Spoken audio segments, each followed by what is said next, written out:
தாய் தமிழ் உறவுகளுக்கு நெஞ்சார்ந்த திருக்குறள் வணக்கங்களை இனிதே உரைத்துக் கொள்வது உங்களின் அன்பு தோழன் பா. மூவேந்திர பாண்டியன். இன்றைய பொழுதில் நாம் நாளொரு திருக்குறள் வரிசைக்காக பொருட்பாலில் 93வது அதிகாரமாக உள்ள கள் உண்ணாமை என்ற அதிகார தலைப்பின் கீழ் அமையப்பெற்றுள்ள 926வது திருக்குறளை பற்றி இன்று நாம் அறியப் போகின்றோம். கள் உண்ணாமை என்பதற்கு மது அருந்தாமை என்ற பொருளில் இந்த அதிகாரத்தின் தலைப்பு அமையப்பெற்றுள்ளது. இப்பொழுது நாம் 926வது திருக்குறள் என்னவென்பதை காண்போம். துஞ்சினார் செத்தாரின் வேறல்லர் எஞ்ஞான்றும் நஞ்சுண்பார் கள்ளுண்பவர். துஞ்சினார் செத்தாரின் வேறல்லர் எஞ்ஞான்றும் நஞ்சுண்பார் கள்ளுண்பவர். இத்திருக்குறளுக்கான பொருள் என்னவென்பதை இப்போது நாம் காண்போம்.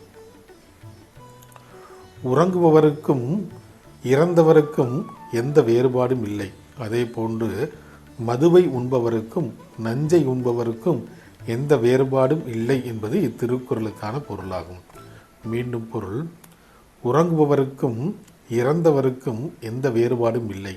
அதே போன்று மதுவை உண்பவருக்கும் நஞ்சை உண்பவருக்கும் எந்த வேறுபாடும் இல்லை என்பது இத்திருக்குறளுக்கான பொருளாகும். ஆம் தோழர்களே, நாமும் வள்ளுவரின் வழியினை பின்பற்றி மதுவினை முற்றிலும் தவிர்ப்போம். நன்றி, வணக்கம்.